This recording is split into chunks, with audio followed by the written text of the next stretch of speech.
Hello everyone, আজকে আমি এসেছি বাগেরহাটের ঐতিহাসিক ষাট গম্বুজ মসজিদে। তবে আজকের ভিডিওটি কিন্তু গতানুগতিক নয়। আজকে আমি আপনাদের নিয়ে যাব সেই পথে, যেই পথে আমি নিজে আজ ঘুরেছি। চলুন শুরু করি একদম গেট থেকে। প্রথমে টিকিট নিলাম, তারপরে আস্তে আস্তে করে গেট থেকে ভিতরে ঢুকলাম। তারপর সেমিনার রুম, এক সাইডে হচ্ছে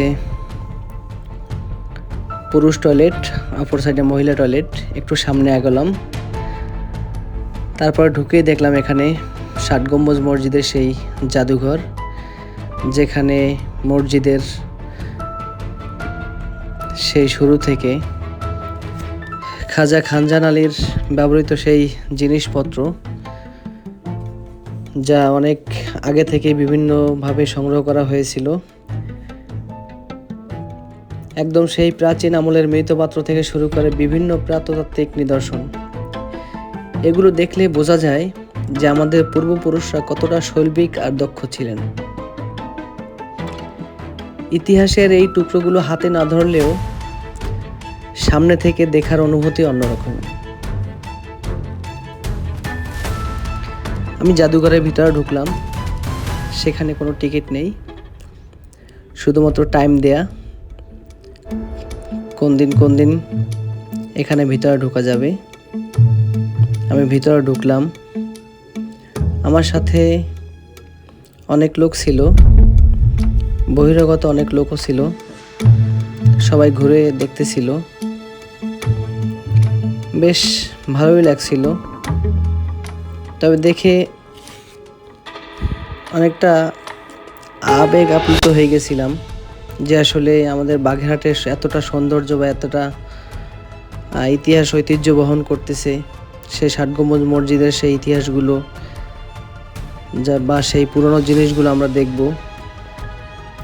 এখানে জাদুঘরের পরিচিতি থেকে শুরু করে সব কিছুই দেয়া ছিল।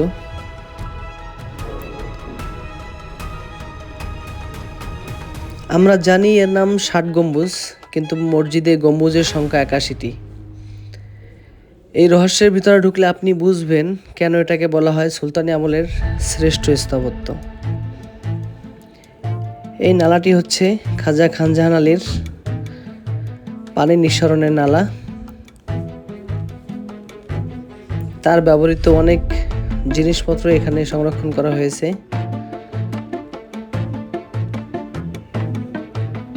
আমি আজকে অনেক সময় নিয়ে আপনাদেরকে ঘুরে ঘুরে সব দেখানোর চেষ্টা করব। এটা হচ্ছে বড় জলধারা পাত্র। এখানে একটা ম্যাপ রয়েছে, যে ম্যাপে হচ্ছে খলিফাতাবাদ বাগেরহাটের যে পূর্ব নাম ছিল, সেখানে যত মসজিদ ছিল, খাজা খানজাহান আলী যতগুলো মসজিদ নির্মাণ করেছিল, সেই মসজিদগুলোর বিবরণ এটা, এবং কোথায় কত সালে কোন মসজিদটি নির্মাণ করা হয়েছিল সম্পূর্ণ বিবরণ এখানে দেয়া আছে। সময়ের অভাবে হয়তো আমি আপনাদেরকে বিস্তারিত বলতে পারছি না। এখানে একটি ম্যাপও দেয়া আছে, যেখানে বাগেরহাটের সম্পূর্ণ ম্যাপটা দেয়া আছে, যেখান থেকে এখানে যেতে হয় বা কোন কোন জায়গায় মসজিদগুলো করা হয়েছে, কোন কোন জায়গায় দিঘিগুলো কাটা হয়েছে, সবই এখানে দেয়া আছে।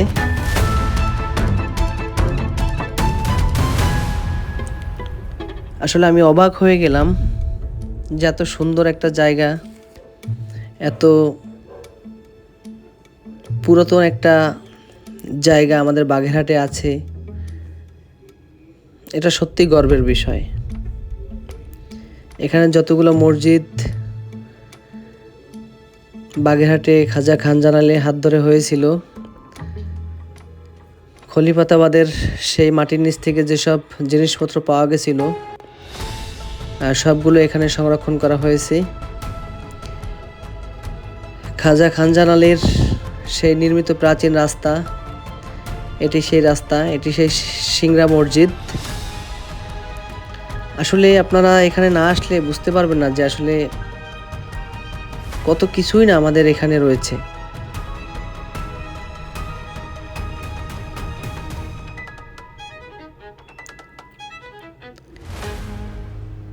চুনখোলা মসজিদের বিবরণটা আসলে অনেক সুন্দর। সেখানে গিয়েছিলাম, সেটা হয়তো অন্য ভিডিওতে দেখবেন। ঠাকুর দিঘির কুমির, সেই কুমিরের সম্পর্কে সেই অনেক বর্ণনা বা বিস্তারিত দেওয়া রয়েছে। 9 গম্বুজ মসজিদ আসলেই দেখা যাবে। আপনারা অবশ্যই সময় নিয়ে আসবেন এখানে আসলে। খাজা খানজাহান আলী আসলে একদিনে বা খুব অল্প সময়ে এই ইতিহাস ঐতিহ্য তৈরি করেননি।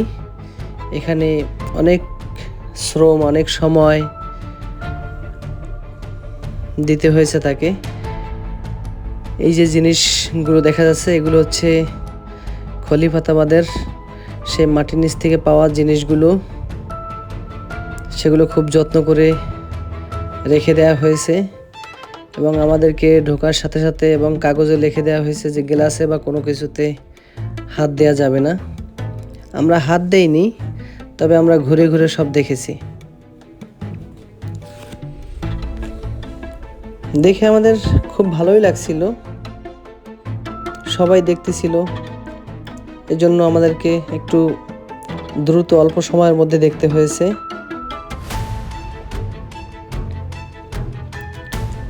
এটা হচ্ছে পিঁড়ি। খাজা খানজাহান আলী এখানে বসতেন, এই পিঁড়ির উপরে বসতেন। এটা হচ্ছে সেই কালাপাহাড় কুমির, যে কুমিরটা আসলে মাজারের ঐতিহ্য বহন করত। কুমিরটা আজ নেই, রয়ে গেছে তার স্মৃতি। সেই কুমিরের বর্ণনা, বিবরণ সব কিছুই ওখানে রয়েছে। কিংবদন্তির কুমির কালাপাহাড়। খানজাহান আলীর বসতভিটার কিছু চিত্র দেখালাম আপনাদেরকে যে জিনিসগুলো দেখানো হচ্ছে, আসলে এই জিনিসগুলো সেই সময়কার থেকেই বিভিন্ন জায়গায় বিভিন্নভাবে ছড়িয়ে ছিটিয়ে মাটির নিচে ছিল, যা পরবর্তীতে সংরক্ষণ করে জাদুঘরে রাখা হয়েছে।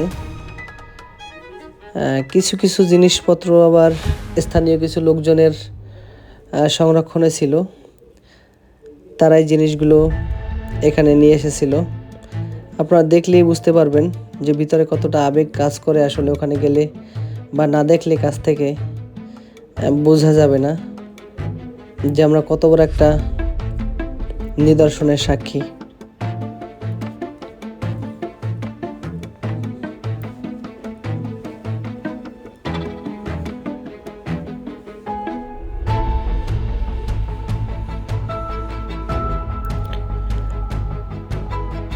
আমরা সব জায়গায় ঘুরে দেখলাম। রৌপ্য মুদ্রার অবিকল অনুকৃত এই জিনিসগুলো সেখানে স্তরে স্তরে সাজিয়ে রাখা হয়েছে। 7 গম্বুজ মসজিদের কিছু ছবি দেখানো হলো। এটা হচ্ছে বাগেরহাটের স্থানীয় শিশু, ছেলেমেয়েরা এগুলো বানিয়ে এখানে রেখেছে। এটা হচ্ছে একটা ম্যাপ, যেখান থেকে আসলে 7 গম্বুজ মসজিদে যেতে হয়। যাবার জন্য একটা ছোট একটা ম্যাপ করে রাখা হয়েছে। আসলে 7 গম্বুজ মসজিদে গুণে দেখা গেল যে 81টা গম্বুজ, কিন্তু এখানে 7 গম্বুজ বলা হয় কেন, এর ইতিহাস রয়েছে, আমরা শেষে বলবো। এটা এত সুন্দর জায়গা, আসলে সুন্দর করে সাজানো গোছানো জায়গা। এগুলোকে খুব সুন্দর করে পরিপাটি করে যত্ন নিচ্ছে।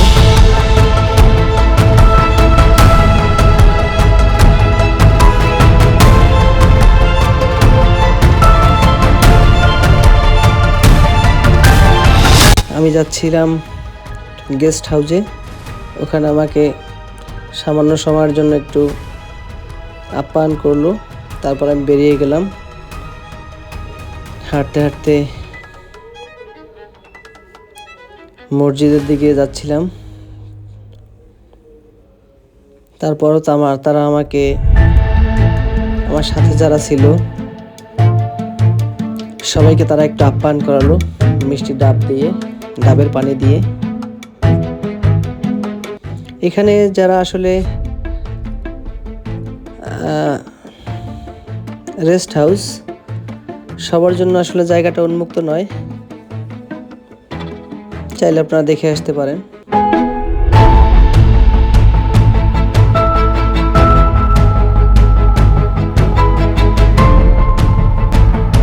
প্রতিটা বিল্ডিং এর পাশে সুন্দর সুন্দর ফুল গাছ,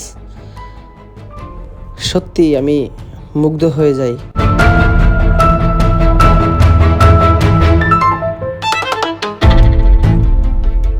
পর্যটকরা আসছে, সবাই ছবি তুলছে, ঘুরে ফিরে দেখছে।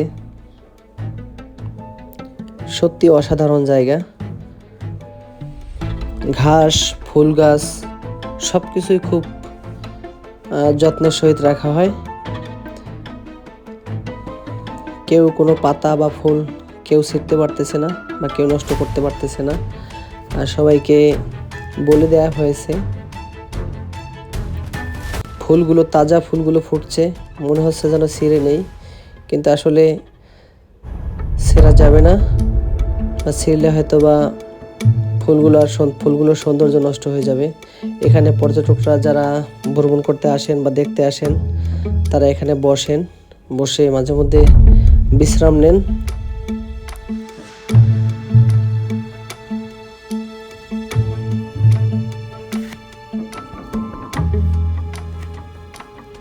চলছে বা কোনো কিছু করার জন্য কাজ চলছে। এত সুন্দর জায়গা, আপনারা আসলে না আসলে বুঝতেই পারবেন না যে ৬০ গম্বুজের আশেপাশে দেখার জন্য বা পর্যটকদের জন্য এত সুন্দর পরিবেশ করে রাখা হয়েছে। প্রতিটা ফুল গাছ, প্রতিটা গাছ সব কিছুর জন্য খুব যত্ন নেওয়া হয়।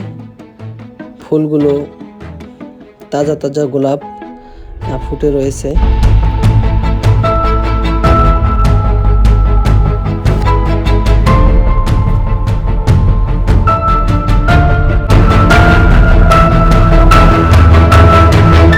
আমার কাছে এতই ভালো লাগছিল যে আমি আসলে বারবার ফুল গাছগুলো, এমনি গাছগুলো, এদের ভিডিও করতে খুব ইচ্ছুক ছিলাম।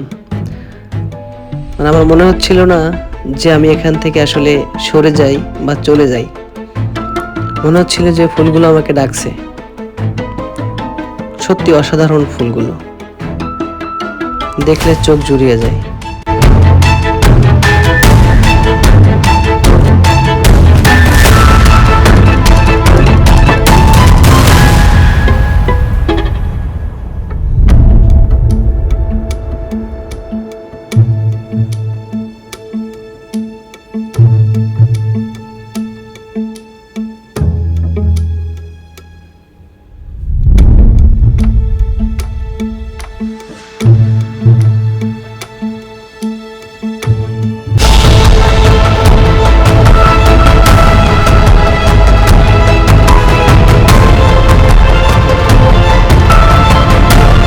জাদুঘর থেকে বের হয়ে যখন মূল মসজিদের সামনে এলাম, বলা যায় এক অন্যরকম অভিজ্ঞতা।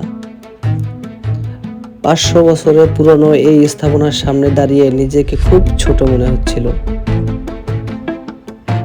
গেটের সামনে শত শত লোকের ভিড়, কেউ ছবি তোলায় ব্যস্ত, কেউ বা হাতের স্পর্শ দিয়ে ৫০০ বছরের সেই পুরনো ঐতিহ্য স্পর্শ করতেছিল। আমি গেট দিয়ে ভিতরে ঢুকলাম। ঢুকে মসজিদটা দেখে আমি সত্যি বিস্মিত হয়ে গেছিলাম।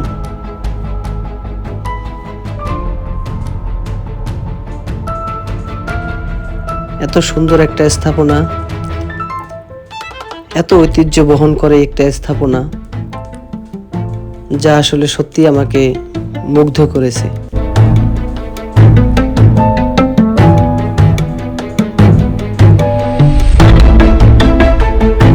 মসজিদের সামনে সেই অনেক বছর পুরনো সেই গাছগুলো আজও ইতিহাস ঐতিহ্যের সাক্ষী হিসেবে দাঁড়িয়ে রয়েছে।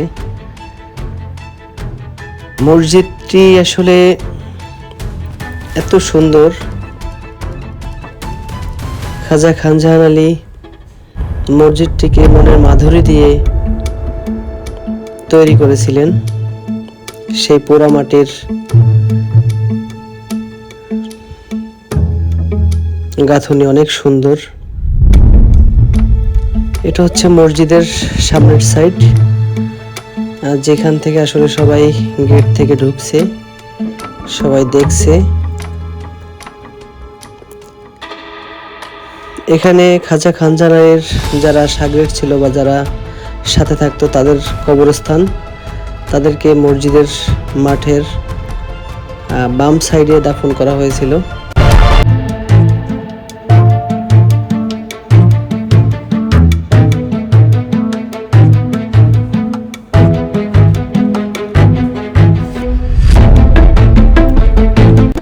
মসজিদের ভেতরে ঢুকতে দেয়ালের সেই পুরুত্ব আর পিলারগুলোর দিকে তাকালে অবাক হতে হয়।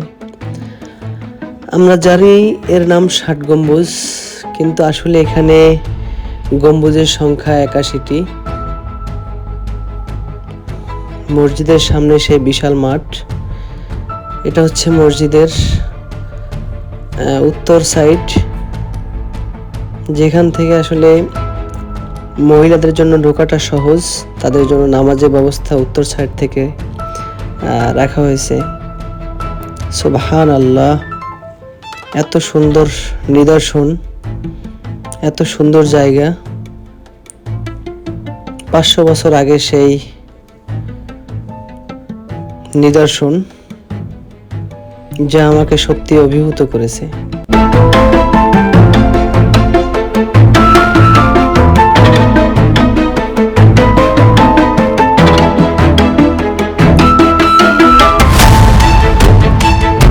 সুন্দর নকশা, এত সঙ্গীত, যা বাহিরে সুন্দর সুন্দর পিলারগুলো, পিলারের পরে গম্বুজ। এরকমের টোটাল ৬টা স্তম্ভ রয়েছে, যেগুলো ইটের। এখানে গেলে বা এই পিলারগুলোতে হাত দিলে মনে হয় যে আমি সেই ৫০০ বছরের পুরনো দিনে চলে গেছি। কেমন ছিল সেই দিনগুলো যখন এই মসজিদটি নির্মাণ হয়েছিল? কারাই বা সেই সাক্ষী ছিল যখন মসজিদটি নির্মাণ হয়েছিল? অনেক দর্শনার্থী এখানে ঢুকে নামাজ আদায় করেন। মসজিদের একজন খাদেম, যিনি সবসময় পরিষ্কার পরিচ্ছন্ন রাখার জন্য চেষ্টা করেন। অনেক পর্যটকরা আসেন বাইরে থেকে।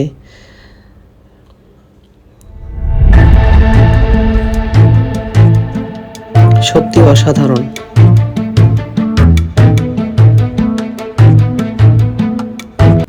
আপনি যখন আপনার মনের গভীর চিন্তাধারা থেকে মসজিদটিকে দেখবেন, তখন আপনি হয়তো বা আমার মতো আবেগ আপ্লুত হয়ে যাবেন যে এত সুন্দর জায়গা, এত বড় একটা মসজিদ, এত ইতিহাস, এত ঐতিহ্য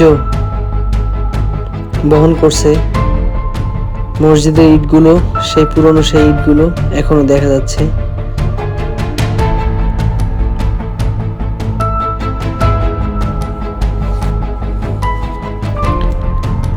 আমি ভিডিও ধারণ করার সময় একাই ছিলাম, যার কারণে ভিডিও করতে মাঝে মধ্যে আমাকে একটু কষ্ট করতে হয়েছে। এটা হচ্ছে মসজিদের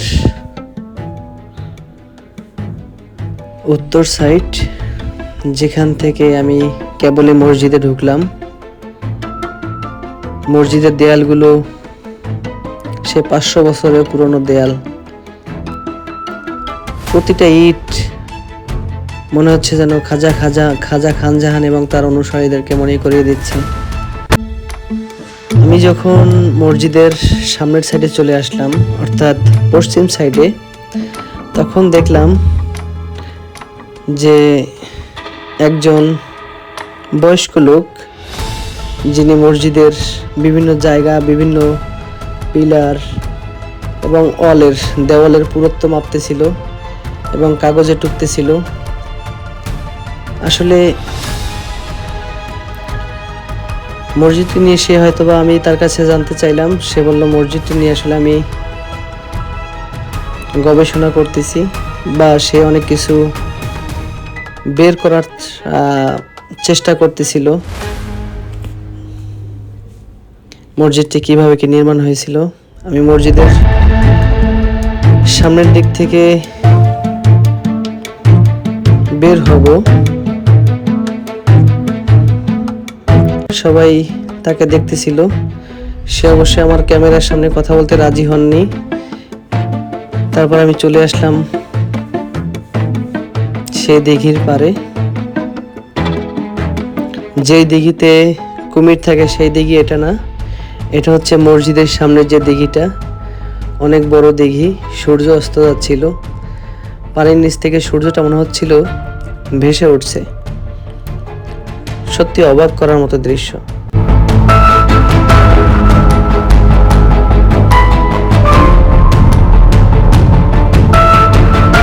হাজার হাজার পর্যটক, শত শত পর্যটক। মসজিদের দুই সাইডে বসার জন্য পর্যাপ্ত জায়গা আছে, যেখানে আমি সময়ের অভাবে যেতে পারিনি, হয়তো আমার ক্যামেরায় দেখা যাচ্ছে। মসজিদের দিঘির এই ঘাটটি আসলে অনেক সুন্দর। আমি সূর্যটাকে দুটো সূর্য করে ক্যামেরা বন্দি করলাম দিঘির পানিতে, এবং সূর্য যখন অস্ত যাচ্ছিল তখন উভয়টি খুব সুন্দর লাগছিল। সত্যি অসাধারণ লাগছিল। সবাই দৃশ্যটি মুগ্ধ হয়ে দেখতেছিল। আমিও সময় নষ্ট করলাম না, আমিও দৃশ্যটিকে ক্যামেরা বন্দি করে ফেললাম।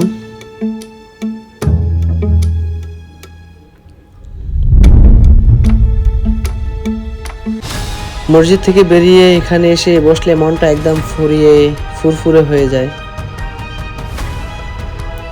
খানজাহান আলীর সেই আমলের পানির ব্যবস্থাপনার কথা ভাবলে অবাক হতে হয়। এত বছর আগে তিনি কিভাবে এই দিঘিগুলো তৈরি করেছিলেন, যা আজও মানুষের তৃষ্ণা মেটাচ্ছে। সবশেষ আমি গোড়া দিঘির সামনে থেকে চলে যাব। সামনে থেকে মসজিদটা দেখতেছিলাম, কতই না সুন্দর লাগছিল মসজিদটা। প্রতিটা গাছের গোড়ায় চুন এবং লাল রং দিয়ে দেওয়া হয়েছিল, যা সৌন্দর্যটাকে আরো বাড়িয়ে দিচ্ছিল।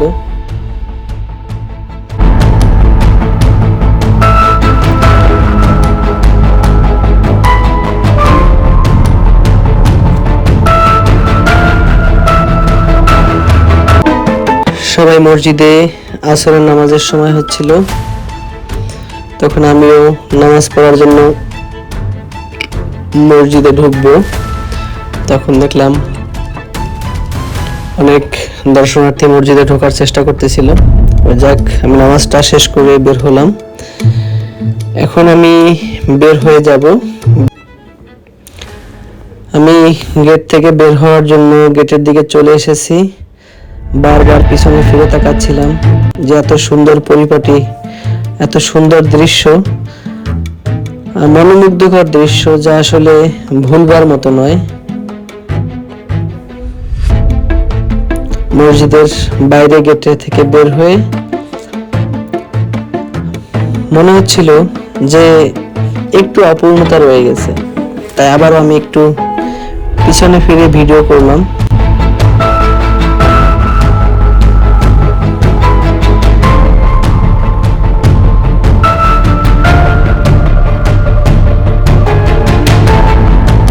মসজিদের চারপাশে এত সুন্দর রাস্তাগুলো, যা একদম পরিষ্কার, যেখানে ন্যূনতম একটু ময়লা নেই। সুন্দর পরিপাটি করে সাজানো, যা আসলে দর্শকদের সত্যি মুগ্ধ করে।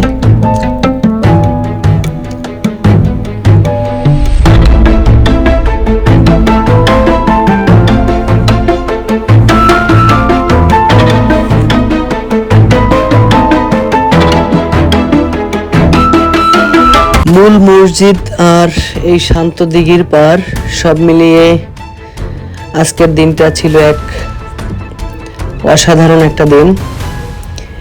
ইতিহাস মানেই যে বইয়ের পাতা তা কিন্তু নয়।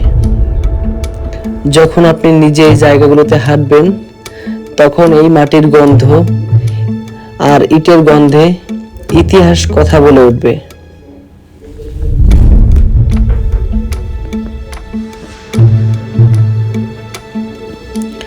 সবশেষ আমি মসজিদের বাইরে এসে একটি সুন্দর দৃশ্য ক্যামেরাবন্দি করলাম। আমার মনে হচ্ছিল যে আমি যতটুকু দেখতেছি, আমার দর্শকদেরকে বা যারা 7 গম্বুজ মসজিদে এখনো যায়নি বা দেখেনি তাদেরও দেখা উচিত, এখানে আসা উচিত।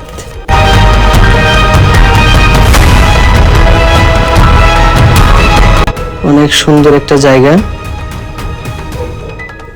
আমি গেটের কাছাকাছি চলে এসেছি। আমি যখন চলে যাচ্ছিলাম তখন সূর্য ডোবার মতো উপক্রম হয়ে যাচ্ছিল।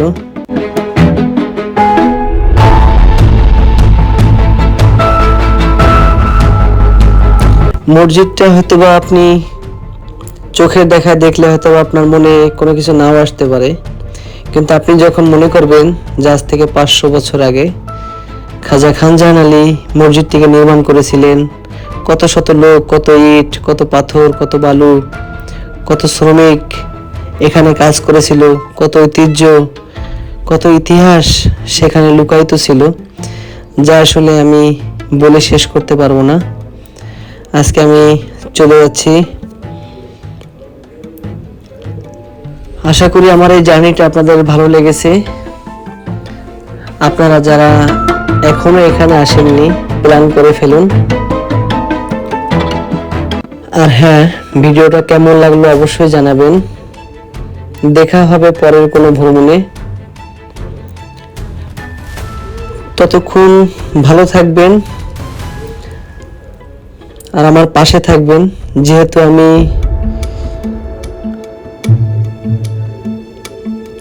ইতিহাস ঐতিহ্য নিয়ে কথা বলার চেষ্টা করতেছি, বিভিন্ন বিষয় জানানোর চেষ্টা করতেছি। আপনাদের খোঁজে এরকমের ইতিহাস ঐতিহ্য বহন করে এরকম কোনো জায়গা থাকলে আমাকে অবশ্যই বলবেন। আমি সে জায়গাগুলো ঘুরে দেখব, সেখানের আপনাদেরকেও দেখাবো। সেখানে ইতিহাস কি আমি নিজে জানবো, আপনাদেরকে জানার চেষ্টা করব। যেহেতু আমি নতুন, জানি না কতটুকু ভালো করতে পেরেছি।